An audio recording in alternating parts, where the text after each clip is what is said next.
Sniffle through it. Hey guys, welcome back to We're All Mad Here. This is Jen, and I am here with my friend Gianna. And it's been several years since we've been together in the same room. Pre-COVID? Pre-COVID, yeah. Shit. It's been a long time. It's been a long time. Long time. And we also have our producer Lilith in the room. She is possibly going to snooze again. That's per usual. As she does. So G and I are going to talk about our friendship, how we met, what kind of stuff she likes to get into, and we're just going to see where this ADHD conversation goes. ADHD power team. The double whammy of ADHD between the two of us. That's aggressive. I am clearly undiagnosed. Same. Self-diagnosed. Self-diagnosed, yes. But yeah, so tell us about you. Oh god, that's an open-ended fucking question. I know it is.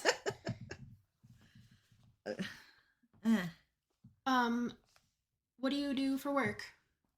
Oh sheesh, I am an admin assistant by day. It is nothing exciting. I get to answer everybody's calls and problem solve all their God knows what's, and it's fun and it's interesting, but it's not. It pays the bills. It's the Bill's job. It's the Bill's job, and I don't hate it, and that's the winner. Is not hating the Bill's job. Correct.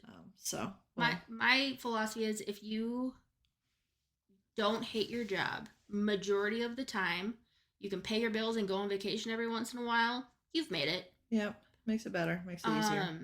Also, if you can support your hobbies, which we both have a lot of, and you have expensive hobbies also.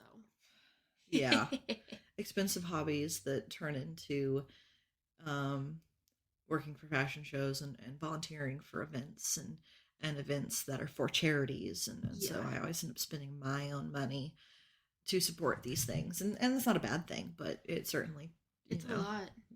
Costs some money. Yeah. Every time I turn around, I'm going to the craft store for $20 of who knows what all the time recently. I love the craft store though. It's such a dangerous spot. It's so dangerous.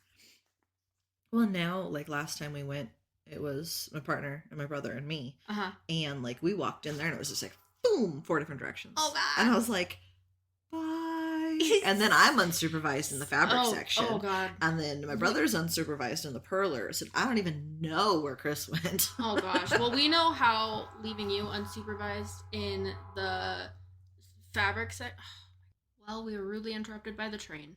But as we were saying, leaving either of us unsupervised in the craft stores, especially you in the fabric section of the craft stores, It's a problem. never goes well. I mean, depends on the definition of goes well. If we are intending to not spend every dollar in the world, then it's a problem. It's a problem. It's a problem. But also, for as long as I've known you, all of the fashion stuff you work on tends to be big, lots of fabric, lots of material, lots of multiple different types of material in the same piece, which is like your signature thing, which I absolutely love, but it's not cheap. No, it is a problem. And thankfully, some of it can come from thrift stores and stuff, but in recent years that is so much harder to obtain. So I have to lean on really crappy craft stores. Joann's is not the best. No. The best things we did was go to LA during COVID and bring home fabric. I've got plenty of fabric to use, but then it's the accoutrements. It's bias tape here and thread there and random floral wire here and these beads would be great, or these beads are on sale for 3 for $10. How can I pass that up? Do I need them? No. Am I going to buy them? Yes. Absolutely. And everybody eggs me on. So. Well, yeah, that's the point. That is how you know they're real friends, is when they're like, do we need these things? No, but you definitely are going to buy them because they're shiny and sparkly and pretty. Well, and there's a lot more unsupervised on Amazon nowadays too. Oh, Amazon. You know, it is a struggle because there's things that I used to have to scour Etsy for and have shipped from London. Yeah. Sinmay hats and hat bases and things. And now I can get on freaking Amazon and have the hat base that I'm wanting for, you know, $12 or $20 2 days later, and then be able to put everything together. Dang. The last one I looked for was sheer bicep length opera gloves. Oh. Bam, Amazon right there. I'm like, I used to have to dig for that stuff so bad. And so it makes it easier, but it makes it even worse because now I'm like, accessories, all the things, all every of the piece. things. Yeah, because I remember like when we were working on the collection in 2019. Arcanum, yeah. Yeah, for Arcanum, like going through, like Etsy and trying to find like small things. Well, yeah, because that was the year I needed Sinmay hats and then Sinmay for some of the fascinators. Yeah. And then we needed we had found the sequin flowers and we really did have to kind of dive through Etsy to find some of those little bits to make things work that you just can't get locally, that's for sure. No. And that is one thing I wish we had more of was like high quality craft stuff.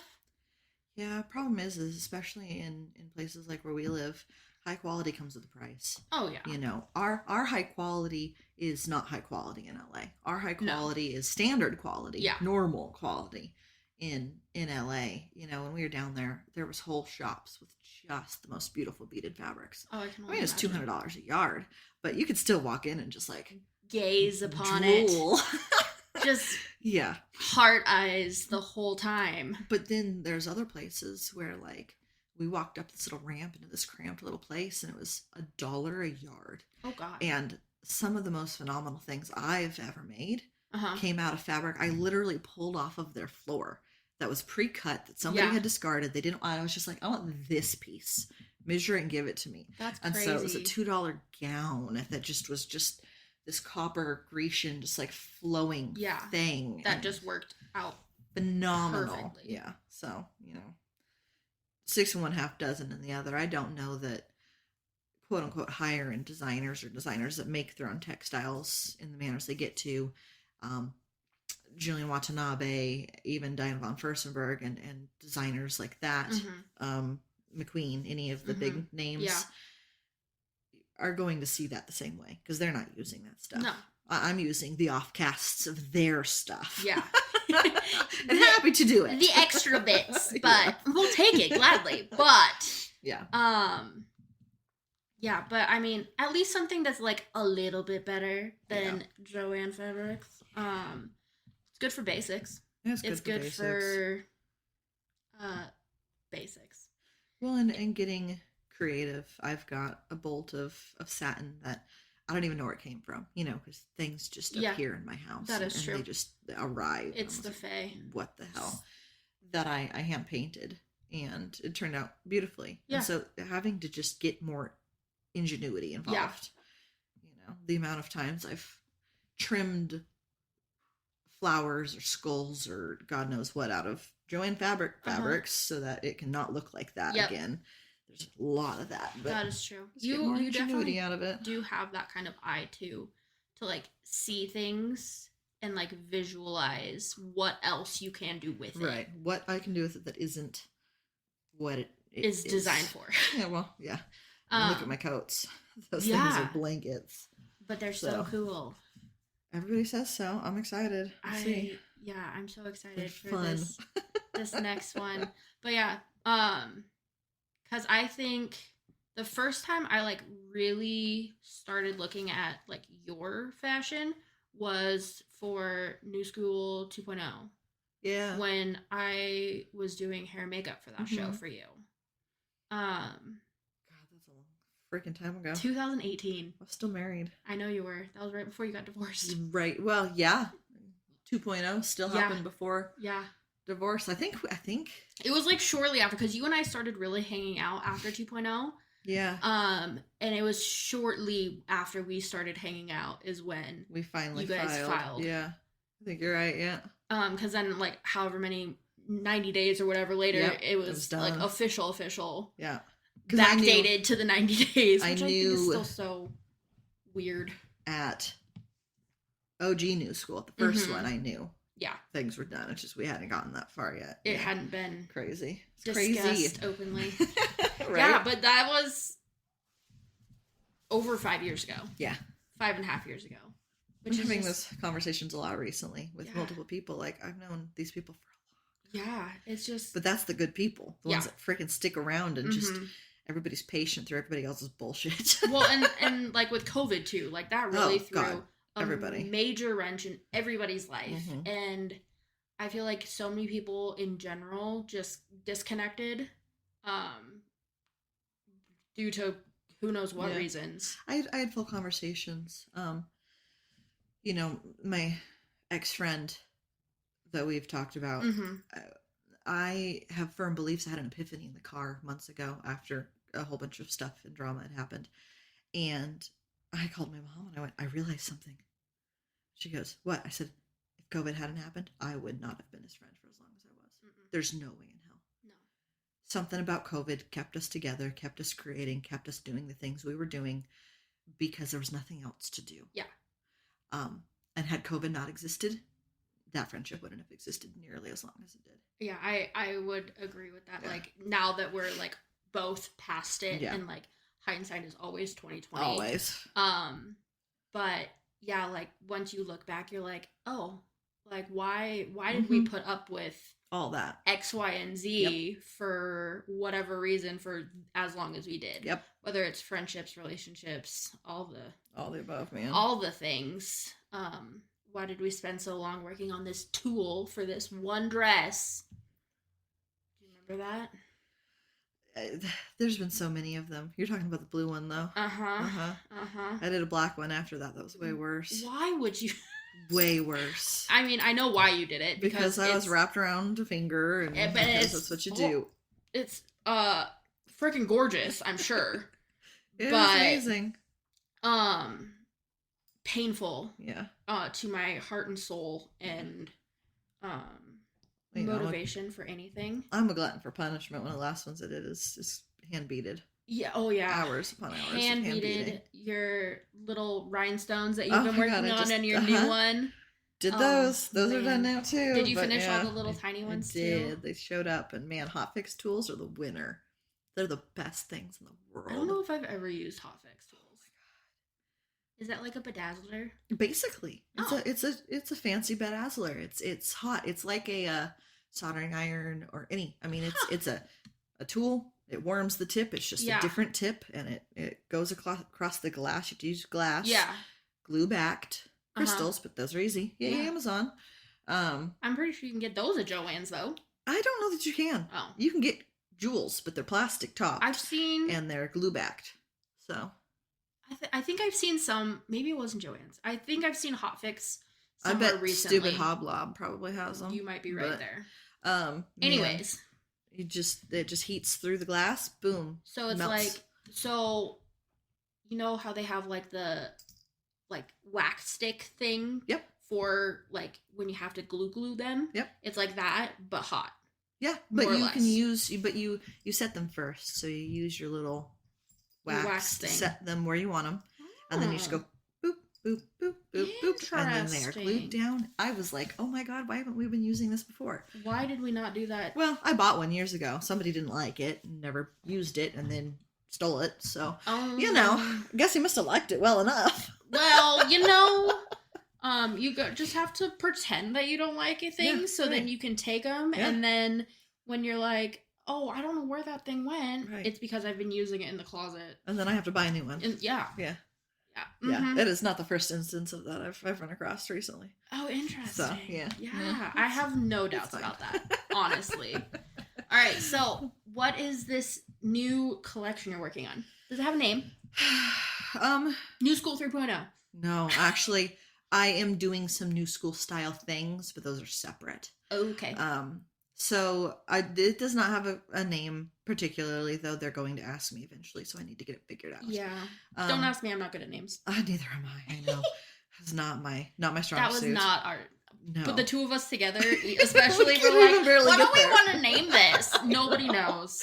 We just picked the most basic name for that collection for Arcanum. I know. And we're just like, well, it fits. It works. This one is... What's the vibe? What's the vibe we're going for? It is creepy cute meets 20s or 30s Betty Boop meets slightly Victorian era. It's... I hate it. You know, one of the things I will say is I got to the meeting to kick off for this event because this collection is for an event that's a fundraising. It's a gala. And I get to this meeting and everybody's like, what's your theme? What's your theme? And I don't mean to be the person I am sometimes, but I'm like, there's no theme because themes are stupid. And I'm like, I said that to like 3 people who probably have themes for their work, and I should probably be a little bit nicer about that. So sorry. But also, I don't love themes. Last year we ended up with a theme because it's what we wanted to do and it was easy and I was bullied a little bit and it was fine. It turned out great. But I'm not a themed person. No. You don't see major fashion labels going, my theme this year is blah. They go, no, my inspiration is this, my inspiration is this, my inspiration is this. So my inspirations include kind of creepy Mexican carnival music. Okay. They include these beautiful sad-eyed, almost clown, but almost burlesque makeup looks that are reminiscent of like, could be a modern Betty Boop thing. But that's super like vintage, like almost sad. Yeah. They're reminiscent of the Gilded Age a little bit. Okay. There's a lot of metallic, a lot of bling without being bling, because I just got out of 5 years of hanging out with drag queens, so I don't know how not bling. Yeah. But the maximalism is still there with you. The maximalism is strong. But we're trying to minimize the maximalism. Is that a fair... We're streamlining it. Streamline. I like that phrase. We're calming it down. I actually brought the iPad. We're tailoring. To show you. Yes. Bring it out. Yeah, I gotta see it. Yeah, because when we worked on Arcanum together, we had like the theme more or less. Yeah. But it wasn't like a traditional, like, I think when people think of themes, they're like, it's gonna be like flowers, or it's gonna be circus, it's gonna be... And that's what they expect. And so when I don't give them things like that, they get thrown for a loop a little bit. Oh, that's detached. Cool. But that's what you do, is throw people for a loop. That's what you're known for. Well, you are not wrong. Let's be perfectly clear here. That I want to do different, interesting things, and none of that stuff is different or interesting. I just get bored. I get bored. Speaking of different and interesting, oh, hold on. Let's look at these. So this is the makeup. Gosh, yes. That's the song. Okay. So that's the makeup for this year. Gosh, I'm so obsessed. And then, so this is mostly... And so the hat's done. This is all done. Sleeves are the only thing in this whole set that isn't done. Wow. Right now. That's the one Amber will go in. Okay. And that's a zipper one, right? Yeah, with the swirly. The swirly zipper. Which I gotta fix because it's almost right, but it isn't quite right. Worth fixing for her though. Yeah. And then we've got the black one. Again, dress is done. Yep. Headpiece is not done. We're in the process of that one. Learning how to do that is entertaining to me. Quite the headpiece. And then the one that you know and love, I actually am in very much hate with currently. Oh. So it's all been put in a bag, so I don't have to look in it for a minute. That's because fair. I'm very frustrated. You're very frustrated. But we do have this situation started. Funky. And so yeah, we're figuring it out, but it might be scrapped and we might be going slightly different direction. Okay. Still silver, don't know. Haven't figured out. All right, fair enough. It has a backup bottom, but we're just not there yet. We're not confident yet. We had an artistic panic the other day and we took everything off the mannequin, we put it all in bags and said, we're not looking at any of this weekend. We will look at it again next week. You know, sometimes that's what you need. So I just said nope. The mental reset. And I think that comes for any sort of artistic endeavor. if you sit too long staring at something, you literally drive yourself insane. Yeah. And so sometimes, yeah, like putting it away and then focusing on something completely unrelated for like the weekend or whatever is just what you need, because who knows what will trigger that inspiration that you are looking for that you didn't know you were looking for. Right. No, and the problem is I've been multitasking because I've been doing that, and then I've been getting ready for potentially boothing, and so I've been doing other things to get ready for boothing, and I don't always know the yes or the no for which one to do first. Yeah. That was definitely something that when we worked together we struggled with is what do we do first? Where do we begin? And the answer was we never figured it out. No, because we'd start in the wrong spot all the time. And we always got back to where we needed to be. Eventually. Yeah. But yeah, it took a minute to get there sometimes. It was sometimes the very roundabout way of doing whatever it is that we were working on at that point in time. Sometimes, though, you have to start with the piece that inspires you and then fill in around it. Yes. That gilded dress is a perfect example. Is that dress started because I had a pile of broken jewelry and jewels and pearl necklaces that were very pretty together, and actually had strung into a chandelier and put them in a little dressing room. And then they were so pretty together, I was like, I should do this other thing, and I ripped that chandelier right off the wall and took it all apart and then put it on a dress. I put it on a dress, and so it doesn't always, I don't know, there's never a proper starting point.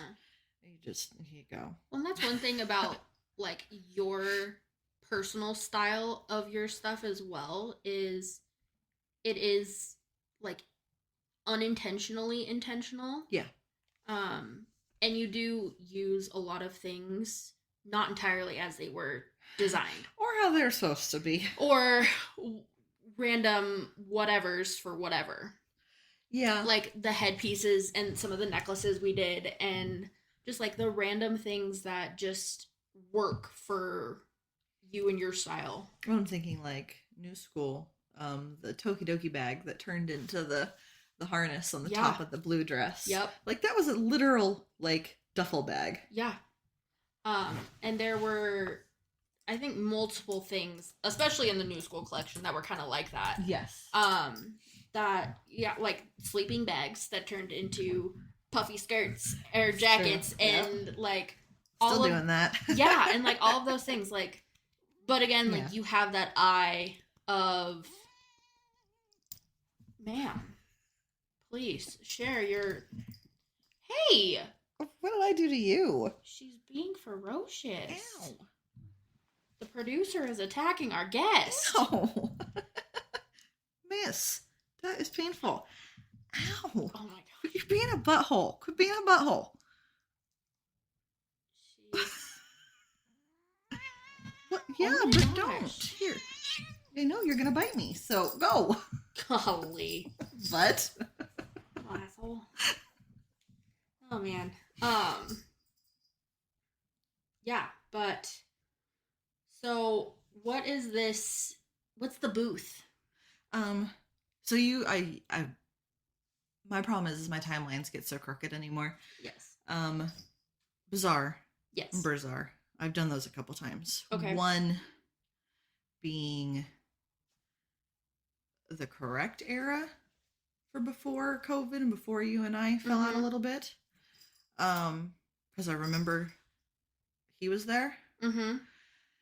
But I can't remember all the details. And then I did a couple booths before that when I was still married. Uh-huh. But we're rebranding. We're doing Curio a little bit differently, though. Oh. So we've been doing a lot more, going back to my roots and doing a lot more reclaimed. Love it. Which is like OG Curio. Right. And when Curio started and when I started doing it, it was, my brain's doing two things at once. All reclaimed.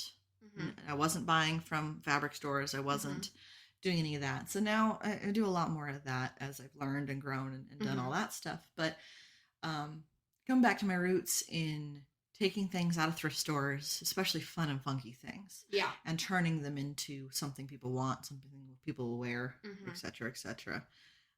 Yeah. So, reclaim. Yes.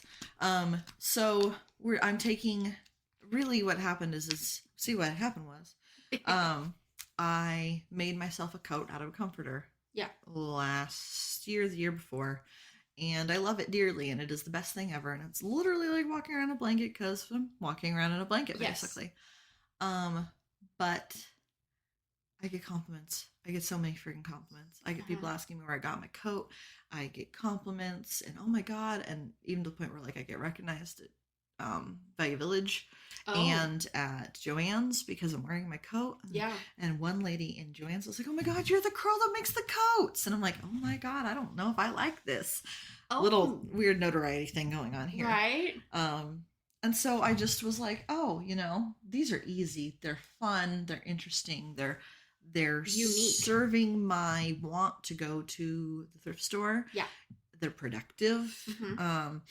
So I've been rescuing things. I've been rescuing Care Bear blankets and Teenage Mutant Ninja Turtle sleeping bags and Star Wars bed sheets. Yeah. And I ended up with a Minnie Mouse 90s bed sheet. Ooh. It's the cutest little dress ever. Can imagine. And then like a couple weeks later, I swear I found the matching version of Mickey. And so I've got it, so I get to make a dress with the Mickey too. Oh my gosh. And so some lucky girl's gonna get to twin or something. Yeah, I don't know. That's adorable. I love that so much. So they're fun and they're funky, and the dresses are little summer dresses, and the coats are these nice, comfy, comforter blanket coats. Yeah. And I want to find more, but I had the one off, it's totally, I guess, like a 70s thing where they did like over shorts for over your bathing suit out of terry cloth. And so I found a couple of towels that like don't fit the aesthetic of my house, but my brain couldn't pass them up. Obviously. And so I promptly turned them into these little shorts that you can wear over your swimsuit. And so when you get back in the car, you don't soak the seats completely. Genius. So I'm hoping to do a few more of those if I can find the right. But it's also all pop culture and vintage kish, and it's got cars, or one's gonna look very Miss Frizzle, or I'd love more Disney ones if I could find them. They are harder to find. I can imagine. We did do Batman comforter though. Oh, so Chris is a Batman boy. Oh my gosh, love that. And so we found a Batman comforter, so I made him a Batman coat. That is so phenomenal. Cool. I love that. And like the coats reminds me of the one girl who made the jacket for Taylor Swift. For the Kansas City Chiefs, and like that same kind of vibe, but like obviously yours are not NFL sports teams. No, but yours are it's like the same concept. Yeah. I mean, it's nothing anybody can't do or sew. Yeah. So part of it really is being able to go and source the fabrics. It's making them those one of a kind fabrics and making them worth it for just being that real one of a kind funky piece. You pair that dress with tights or whatever the heck else and be a freaking adorable. Yeah. I've done a couple smock shirts where they're just one button in the back, but they're these big billowy cute sleeves, and it's just stupid. And it's so much fun, and it's bright and it's cheery, which I think has been helping with winter blues. Definitely. To just like sew these nonsense fabrics together. But which having the bright colors and everything helps, but that is something so productive to do in these cold winter months when there's nothing else to do, because you can't go outside. Not that you're like a big outside person anyways, but even you can't really even open the blinds to pretend there's sun. Yeah. So having that just good busy work. Keep your mind moving. Well, it's definitely busy work because I don't want to say it's brainless, but it's just brainless enough that I don't have to think about it, that I can watch something and sew. But then I get that that final product done, and I'm just so tickled with whatever the Yeah. heck And I've put together. And like you for know? you've done this for so long and you've done so many of the things that you're doing. Like I'm sure it is very just mindless. Like once you get the pieces like cut and like or patterned out and whatever and just putting them together, that is freaking adorable. Right. Ah, I love it. But once you get the like patterned out and the pieces out, like just putting it all together, I'm obsessed with that one. I want a Star Wars one. We gotta get more Star Wars fabric. I Your will boobs won't fit in find. that one. I will find Star Wars stuff. You find it, I'll do it. I will find some. I'm determined now. It's also been, you know, it's its own. I'm shit at social media. We'll try again. We will rewind to that for 2 seconds. I'm don't TikTok. I'm not good at getting photos, barely even on Instagram. Like I'm just not good at social media. No. So it is hard to market yourself when you're not good at social media. Mm-hmm. Especially in today's day and age. Correct. Hell. But everything is social media. One thing I am good at is wearing my bright obnoxious coat. Correct. And I made brand new bright obnoxious business cards. And so every time somebody's like, "Oh my God, I love your coat," I'm like, bam, business card. Love every time. And so it's, you know, it's its own little walking marketing scheme, especially if Chris and I are both out on our coats. Yeah. Oh, yeah. Because I was like, "Oh my God, your coats look so comfortable. My daughter would love it. Here you go. Yeah. Get a hold of me. I'll make you one." Yeah. Like, no problem. You have a comforter, you can bring it to me. Yeah. You know? So we'll see. It's a new. Well, and I feel like that's so much of like the fashion industry in general is so much of it is word of mouth, especially for small people, small individuals who are doing it. Like how did they do this before social media exactly the way you're doing it right now? Yeah, booths and word of mouth and things like that. And you know, a couple of quick Pinterest rabbit holes to just kind of find the style of dresses that I liked to put together, or like the style of dresses that are kind of not necessarily in and popular, but like would be these nice things to do with these types of patterns, these bold prints. Yeah. And you come across, I'm not the only person doing this. It's not a new idea. No. At all. But for the ones that I have seen, I am doing it better, not best, better at being more size inclusive. Yeah. And having more options for tall, short, fat, thin, it don't matter. I can build you one and having those options readily available. Which I think is huge, especially in today's day and age where people are all different shapes and sizes. Right. Not everyone is your standard, especially like everyone thinks in fashion. It's you like bit me last time. She's trying to apologize. Everyone thinks in fashion like the standard like size 0, size 2, like supermodel. That's what they think. Yeah, I think. And so seeing different things on different people, I think is just opening it up so much. Yeah, I agree. And so just trying to make it easier and better and nicer, and you're gonna make it hard for me to get to my phone now. Bite me again? Yes. Literally the claws come out. She's ferocious. You have to be nice to our podcast guests or they're not gonna come back. She's like, I will sit here in front of you instead. Yeah, you know, so just trying to do it right, and hopefully make it so that people here locally that will actually be at the booths and be able to try them on and see them can find something they like and enjoy, and it's getting that much more yardage out of a dang landfill or wherever so much shit goes nowadays, which is aggressive, like with places like Shein and Temu, which we've all fell trapped to it before. Oh, yeah. Like, I haven't for a long time, and I try really hard not to, but, like, it's a trap, and it happens. Yeah. And, like, there's certain things, I'm like, that one specific, like, shirt or whatever it is, I'm like, yes, I need that. There was a jacket a couple years back that I was like, this is the type of jacket I've seen on TikTok or whatever, and I was like, I want one. Found it on Shein, didn't fit at all. Yeah. So I took it upon myself to tear apart the jacket to make and like use it as patches and whatever on a different one. And but like most people, they would either just send it back if they do that. Yeah. Or it ends up at Goodwill. Yep. Which I feel like is not even that common, or it just ends up in the trash.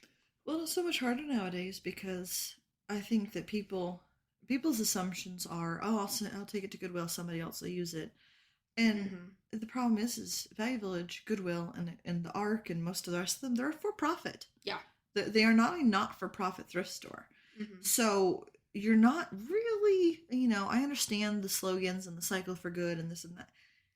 I mean, there's only a percentage of any of that that's actually true. Yeah. Like, especially, like, I'm sorry, I don't donate to Value Village because all they're doing is taking the shit you've decided you don't want, marking it up. Some of it, you get a Target shirt for $10 and they're charging you $10 at freaking Value Village for it. No, thank you. Yeah. So it isn't really a cycle of fixing it, but even then, you are still getting it from somewhere that's going to keep it out of a landfill, that's going to give it a new life, that's going to, do its 0.002% of helping the planet and blah, blah, blah, and all those things. I have friends that could say all that stuff much more eloquently than me, but we're not good with our words. The people get it. Yeah. It's, I don't know. It's hard. It is. You do what you do.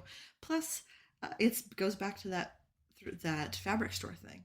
I can't find those fabrics even remotely at the fabric store. Yeah, I could go into the quilted section and buy all sorts of fun and funky damn quilting fabrics. Yeah. It's not the same. No. They're going to look at that dress and go, that's made out of quilting fabric. You can buy it at Joann's. It looks like it's a quilt somebody's wearing. When it's a vintage bed sheet, for some reason it's different and it looks different. And patterns are so much more repeated and redone nowadays than they used to be. And so it's these small little repeats of the same characters that just are not, they don't lend themselves well to this type of shit. Where these bigger motifs and more interesting prints were more expensive to do, or more expensive now to do, I guess. Yeah. But they're just, I mean, talk about having a unique thing in your closet, which, you know me, I'm all about the extra little bit of punch. The pizzazz. The pizzazz. Yeah. So everybody needs to have a statement piece or two. Oh, yeah, I agree. That coat's a statement piece. And absolutely. And being able to offer up statement pieces and nerdy things, You want a dang Star Wars comforter turned coat, like, get your nerd on, like, let's do it. Let's do it, yeah. And so. I think, like, so many people, me also, I think so many people think, like, statement piece, and you think, like, the classic, like, Chanel jacket. Right. And, like, things like that. It's like, that's not what it has to be, because that's what the, like, connotation of statement piece is. Like, there's so many things that you can use towards, like, your own individual style and personality and likes and dislikes and whatever, which is, I think, also why what you do with for the jackets and even just, like, the shirts and everything, it's so much more than just, like, a nice piece. It's a reflection of the person as well. Oh yeah, it definitely, it's not something you buy unless you're into it. Yeah. It's not that basic tee that's cute at Target or wherever the heck. Sorry, Target, I keep using you as my poor example. I do love Target though. It's very reminiscent. There was an old lady, she actually just recently passed. Her name's Iris Atfel.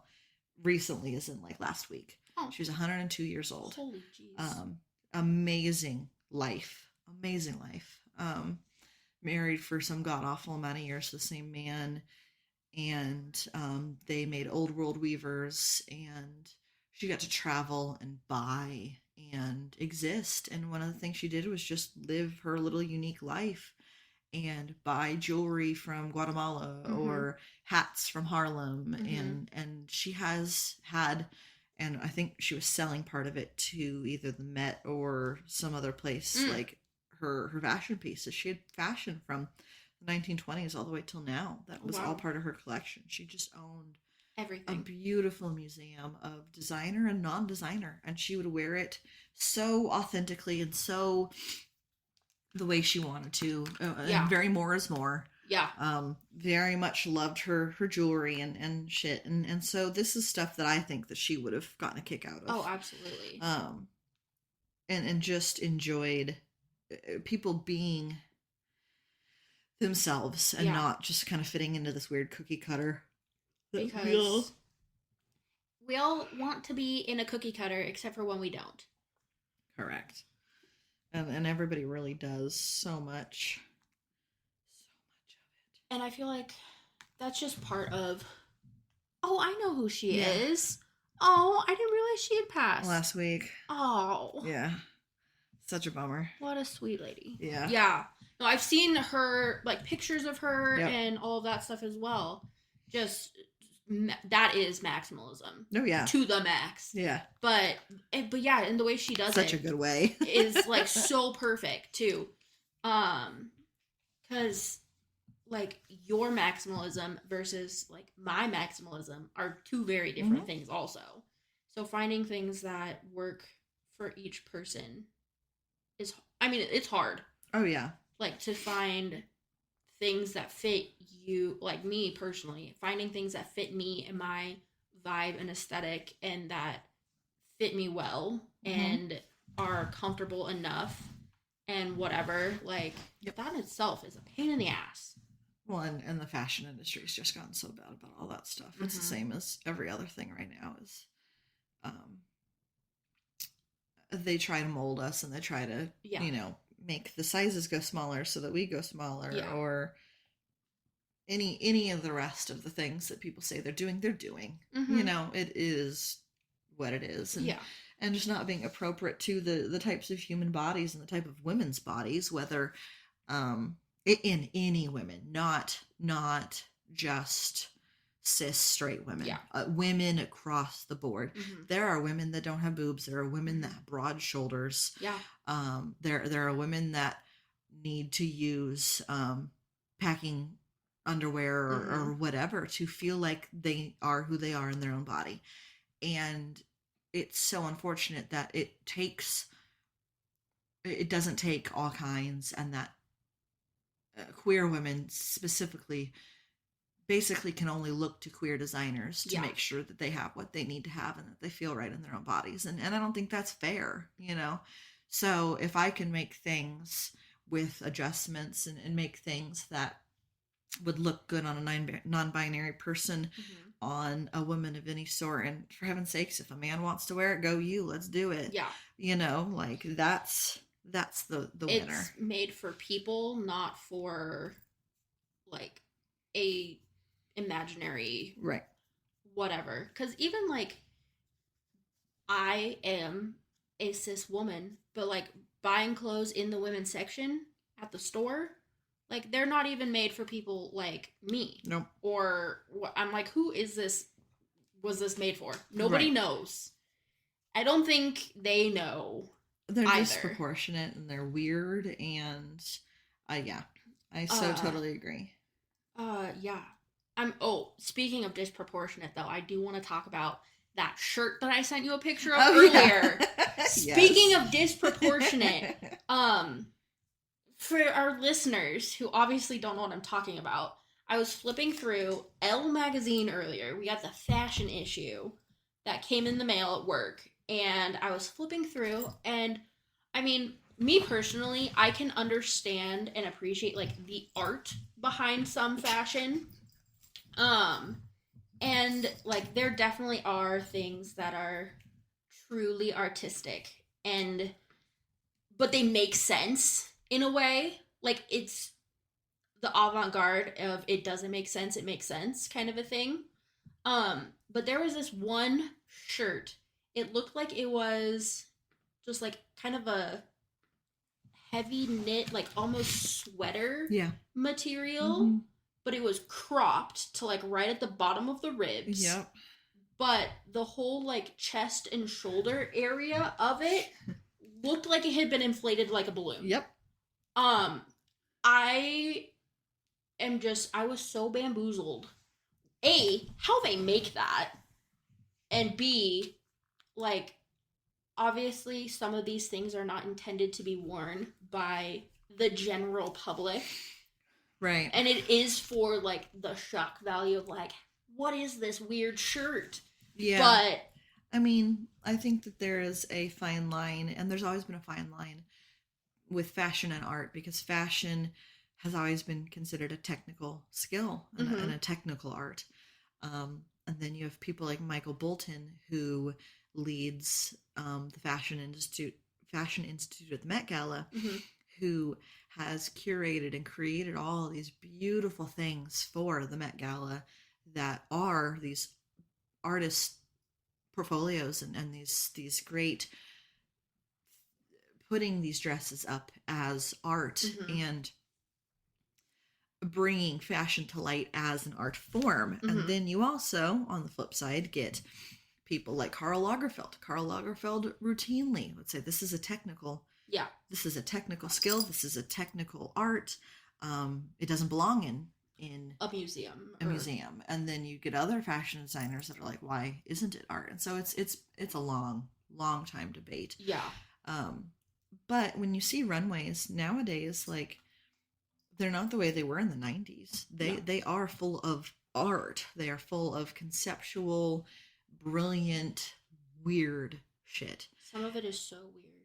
And part of the art is how it's put on the runway. Yeah. The clothes sometimes can hold their own emotion by themselves. Yeah. But it's also the models that they're put on, and the way the models walk, and the mood and the location and the sound. It's an installation and it's a show. Yeah. Versus Which is why they call it a runway show. Correct. But there was a lot of years, especially the 90s, that when you look at runway shows, they are presentations. They are, look at this fashion piece you want to buy. Yeah.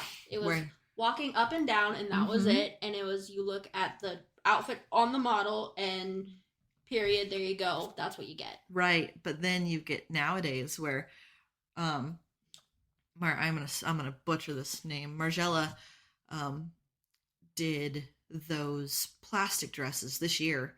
The plastic dresses with these collars that were silicone or rubber, but they look porcelain. So these people look like these Victorian porcelain dolls, and their waists are nipped, and they're sauntering, but they're teetering on these little shoes, and there's smoke and dampness, and it's like going to a miniature play or a miniature. It reminds me of, and I wish I remember her name. There's some quite famous artists that use performance art and use their own bodies in their work. And it reminds me of those types of things, because it isn't just, oh, look at this beautiful fashion. I mean, yeah, when you break it down, Anna, what's her face from Queen's Gambit and all those shows. I think she's in Dune too, because she was on the Dune runway. Blonde, little bob, beautiful thin little thing. I can't think of it, but I know who you're talking about. She wore a dress from that Margiela show on the Dune runway. So like, it does transfer into a quote unquote real life. Right. Yeah. Gala wear. Yeah. Runway wear. Red carpet wear, not real life, but it isn't just for the show. But that's not why it was built. It was built because some artist had some idea in their head, and they were going to figure out how to get it out. And that, between that and balancing commercialism, that's the hardest freaking part. Yeah. Always. I can see that. And I think, like, watching a runway show, and where you get, like, even if you're not there, but, like, seeing the whole thing put together is definitely more than seeing, like, stills of the show. Or even, like in the magazine, like, just some of the just images and shots that they have of some of these things. I'm like, maybe it's just me. I'm like, I don't understand like what we're going for. Right. Yeah. Like, and I think like in like Elle magazine, for example, because that's what I was looking at. Like obviously not everybody is going to be able to afford the like 6-page spread of Louis Vuitton. Right. But you can like picture yourself in this Burberry jacket or whatever. But like this one random sweater crop top, I don't see people picturing themselves wearing this. And again, maybe it's just me, but one, I was just bamboozled by how it was made. Yeah. Because that part of it is super cool to me. Like how things are like put together and the technical side of like the sewing and the fashion. Like, I guess it is a little bit of like the nerd, like science. Of course. What's the word I'm looking for? Geometry. There we go. Not geography. That's maps. That's Haley, the other one. The geometry part of it, like I like. It makes sense. But when it's like obviously I'm a hairstylist. Like I have the artistic side, but it's a different kind of artistic. So I don't always see it the same way as like you would either. So I'm like, I'm just so confused. Yeah. I don't get it. The technical things that they do to create that stuff, they're harder to find now, but they still exist. But there used to be YouTube channels, especially for Chanel and Dior, where they would do like the couture. So you'd see how they beaded it and you'd see how they put it together. It was little glimpses into their ateliers and how they've done these things. Which is so cool. One of my most favorite is I got to go to the World of Worldable art exhibit years ago when it came through Seattle. And these are some clothes. They are the weirdest, most interesting things that artists come up with. Definitely art versus fashion. Yeah. And being able to get, as close as I was allowed to these things. But in recent years, being able to go to, they had a fashion exhibit in Seattle, the Mopop, that I got to go to, and there was real Chanel and real McQueen and real designer things. Yeah. And like big name designers. Yes. And while they were behind glass, I couldn't touch them. I could walk all the way around them. I was so close to them. I could see how they did their seams, and invisible snaps are very, very commonly used for a lot of us. Invisible snaps. Yep. To keep things up, to keep things molded, to pop them down for travel and then to put them back up. Gao Pei, who's a brilliant Chinese designer. She's beautiful work. If you saw Rihanna's gold coat on the Met Gala several years back. ago, that was Gao Pei. 600 hours into that coat. I think I remember reading something about that recently. Yeah. There's an exhibit of hers in England somewhere, and this lady I follow on TikTok, she's gone like 3 or 4 times, and she just sits there and studies the pieces and how they're done. So that's some of the best that I've ever. I want to get as close as I can to those costumes and how they make them, because that's the stuff you don't get to see. I want to see. I would love to see the inner workings, what interfacing they've used, and how they've stitched it together, and any of that stuff, because that's where the cleverness comes in. It's like, how did you get that fabric to do that? Yeah, and I think that's part of it too, is like for some of it, it's like, how did this whatever lightweight, soft fabric, how did you get it to be so structured, so whatever? Yep. That is just so cool. Yep. And have you heard what the theme for the Met Gala is this year yet? Do you know? I think they've posted it. It's the first Monday in May. So, yeah, I know. It'll be coming in. It'll be coming in quick. Yeah, we're about 6 weeks out ish. Yeah, let's see. Met Gala 2020. That was 2023. That's not helpful. That was last year. We need this year. Problem. Sleeping Beauty's Reawakening something. I should click the link and I'll be able to tell you. That might help. 2024 Costume Institute at the Metropolitan Museum of Art, titled Sleeping Beauty's Reawakening Fashion. Reawakening Fashion. Oh, let's see. We'll feature approximately 250 items drawn from the Costume Institute's permanent collection, many of which have been rarely seen in public before. Interesting. So are they leaning more towards like costume? I think if you're not in some sort of costume, you're not doing them. Plume Halloween no, costume? I think that there's a line there because hers are aggressive. The freaking worm. The worm. That's kind of what I was. The official dress code is the Garden of Time. The Garden of Time. So I bet. Okay, so what is your take on the Garden of Time? There will be literal time involved. I bet there will be a little bit of steampunk. Mm-hmm. And those are going to be the designers that don't got their shit together. Yeah. Which sounds terrible, but that could literally be any designer. I think some designers are going to take it literally. I think that some designers are going to get really heady with it. I think Iris Van Herpen is going to do beautiful nonsense as she does. These beautiful light cut weight things. Jordan Roth actually was the one that did years ago. I think it was for camp. He came in and it was all one color, and then he went like this, and the arms opened up into that's Iris Van Herpen. Okay. So I will be very excited to see what comes from her this year. I could see distressed stuff because we're talking about time.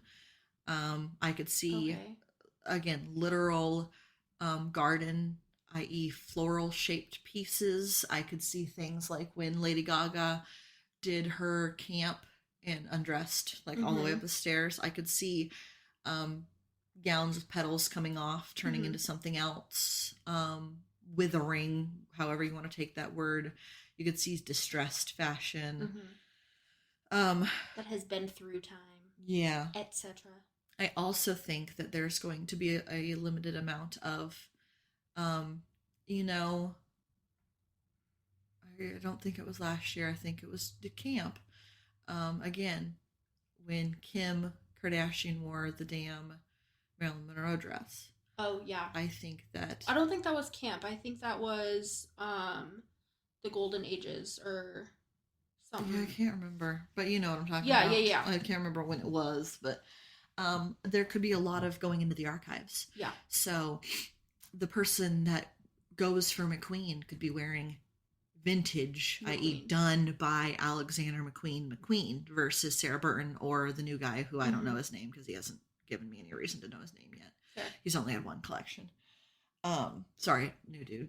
Eventually I will care. No offense to you, but you are also not Alexander. Nice try. Vintage from his Dior. Own hands. Yeah, because there's going to be so many pieces there in the collection that haven't come out of the archives in a very long time, and that need to be seen. Need to be taken care of in specific conditions. They'll be in glass cases that are humidity balanced and temperature balanced and things, because the fabric will literally disintegrate. Oh yeah. So I think you could see a lot more history on the runway versus brand new items. So it'll be a very interesting mix of both. I think this year. That would be cool. We'll see. Nothing still really is going to or has topped Andrew Bolton's Through the Looking Glass, which was the mash with the China exhibit. See, that one was absolutely phenomenal in my opinion. Again, my completely untrained eye. I have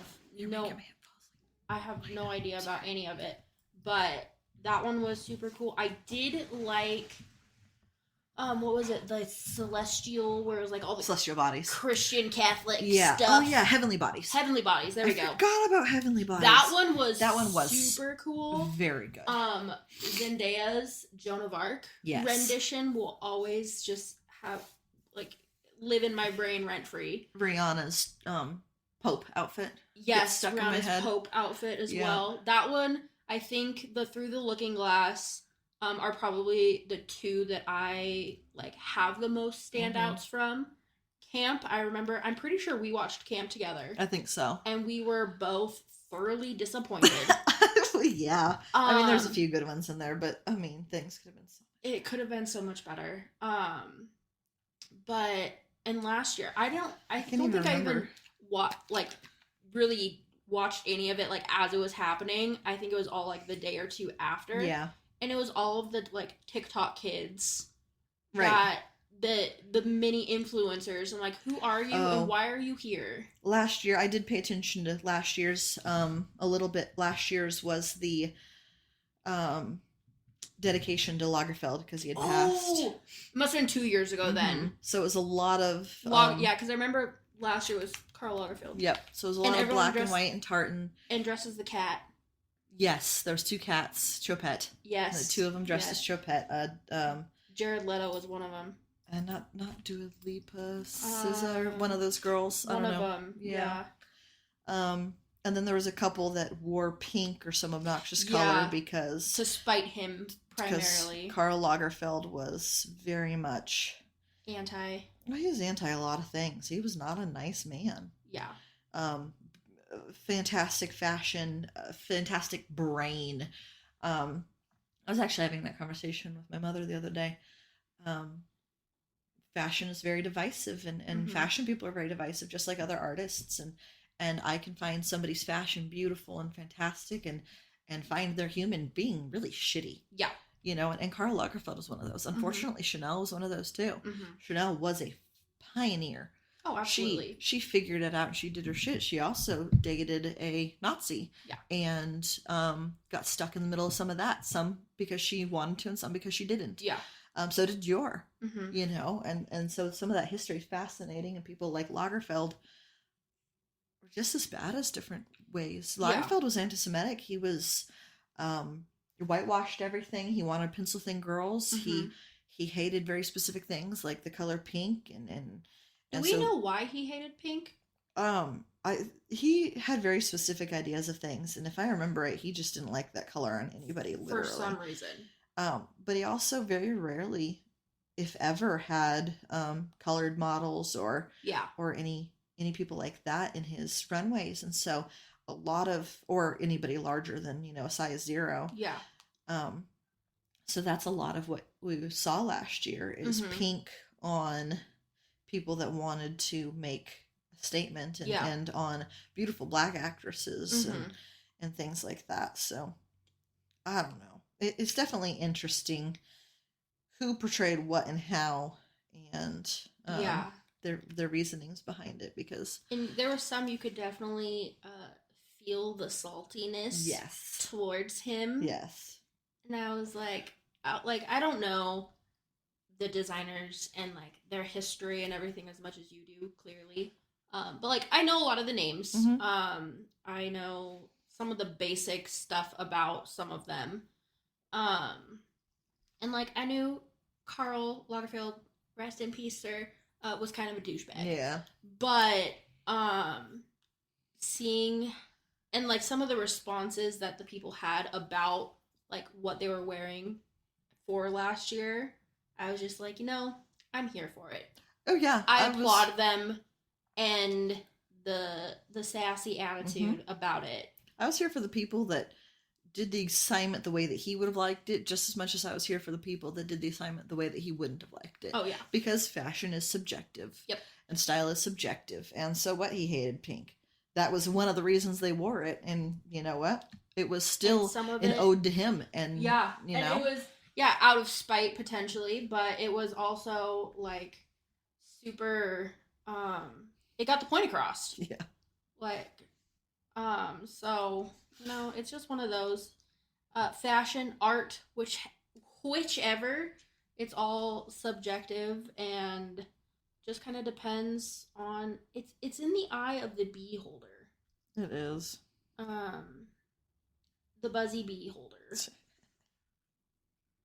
So yeah, it's just interesting. I am excited to see though, now that I know what the theme is, as much as you hate themes. I don't know. It's okay. There's not the inspiration. There's not that many better ways to say it. So yeah, and I mean it is the gist. Yeah.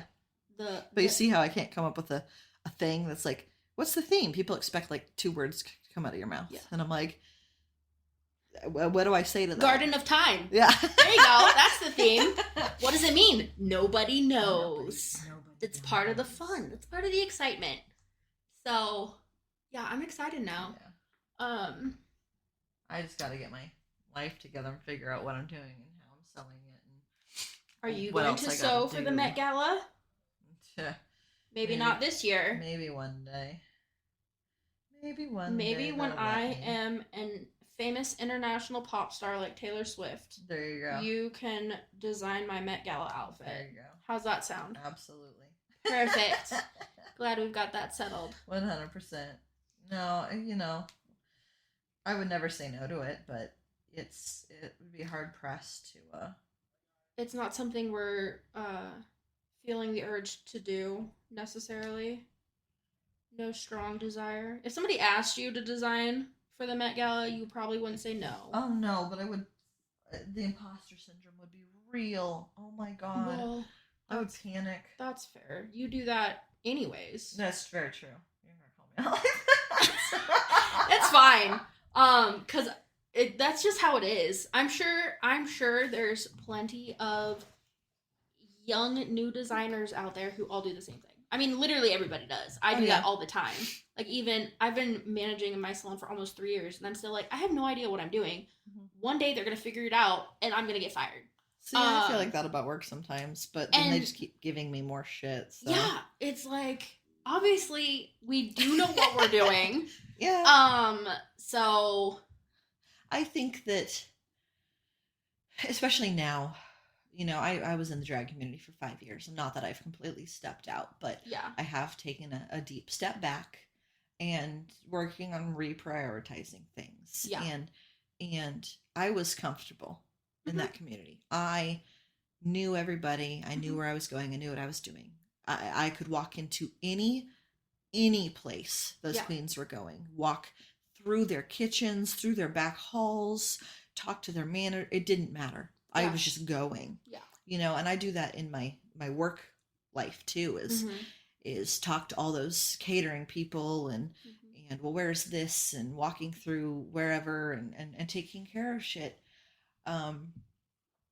But it's weird because I've been out of the fashion community for long enough now that I have to tell myself to do that. It's versus not just instinctual anymore. You have to, like, get the gumption to go do whatever it is. I'm like, oh crap, okay, I gotta, and then show mode gets there, and then I get hard-headed, and I can get through some of that. But there's other things in there, like, oh, I gotta call my choreographer, oh, I gotta call the tech team. That shit for work, no problem. Call them up, take care of it. But sometimes recently I'm like, oh, because I feel like I'm missing lingo, or I'm missing I don't know, gumption for sure. Yeah. But there's a little bit of imposter syndrome, which is stupid as hell, because beyond Ronnie, nobody's been there as long as me. Yeah. Like, I sit around that table. And you are the veteran. And I am the veteran. Yeah. I'm the youngest sitting there, minus Ronnie's student. Yeah. But I am the veteran as far as how long I've been in the scene, how long I've been doing it here locally. Yeah. Sure, some of them have been doing it a long time, or on and off for a long time. But, like, when it comes to the fashion scene, like, there's nobody at that table I don't know. And they are like, oh, she's new, she's just coming back. And it's like, yeah, because your Christian ass lady kicked me out years ago because we had a disagreement. So sorry about that. But that was not my choice. Yeah. But also, like, just having that disconnect. And again, I think part of it is, like, just COVID in general. Yeah. Is I feel like everybody thinks we've missed out on something. And that's gonna take some rebuilding. It broke so many things apart. It did. But it also built some things. Well, and rebuilt things. And rebuilt better. Some of the people that I'm getting to re-know, and people that have popped back into my life that are from pre-COVID, it's so much more. I'm like, I was telling Chris the other day, because, he just keeps meeting people. And he's like, well, you got a lot of friends. I said, well, I really don't. But I'm really starting to realize that the ones that are coming back around, the ones that I'm talking to again, and the ones that were there pre-COVID, pre-divorce, they've seen it all. They know it all. They know what I've been through. They know what I've dealt with. They know my fashion. They know my brain. Yeah. And even post COVID, or post drag and all that stuff, like they're still here. Yeah. You know, they're still happy to see what I'm doing and excited and wanting to know about my life, and in turn I want to know about how their lives are going and what they're doing and their kids or their jobs or their cats or whatever the hell's going on in their world, you know. And it's helping me realize how superfluous some of my friendships in the last years have been. And maybe a topic for another time is how to be a cis straight girl in a queer world. It is a wild ride. Yeah, that might have to be. Yeah. That'll be a whole whole separate episode. Because it's a weird one. Yeah. You know? Because, I mean, I wasn't in it there as long as you were, but I was there for a while. Yeah. And, yeah. And you saw it, and you felt it, and you had to deal with it. And so, you know, it's, I don't know. It's fascinating. It's, human condition has fascinated me more and more over the years, and especially post-COVID and behaviors, and of course the political climate and all that shit. But also, you know, you've got these 20 people that say they're your friends, but one person drops you, and where's your friends else? Where are your friends? Yeah. I have one of them I can genuinely call upon right now. Yeah. I could call her up, she would answer instantaneously for me. I have a second that might do it. And I have a handful more that if I like messaged them on Facebook and was like, yo, how are you doing? Yeah. They'd be there because they would want to talk about themselves, and they'd be happy that I was checking in on them. Yeah. But that's it. But if you didn't reach out to them, then I would exist on their Facebook, and that was it. Yeah. Yeah. No, I get that. Yeah. It's wild. I remember at one point I was young. I don't know if I was in like middle school or high school or what it was, but I remember talking to, I think I was talking to my grandfather, and he was like, yeah, I can count on one hand the number of friends I have, like true, genuine friends who would be there through literally anything. Yeah. And as I've gotten older, I was like, oh, he wasn't wrong. No. Like, that is the most truthful thing, is like, yeah, you know people. You know a lot of people. But people that you can rely on, like, 100%, even 95%. Yeah. Because everyone has their own lives. But somebody that you can rely on most of the time, it's so far and few between.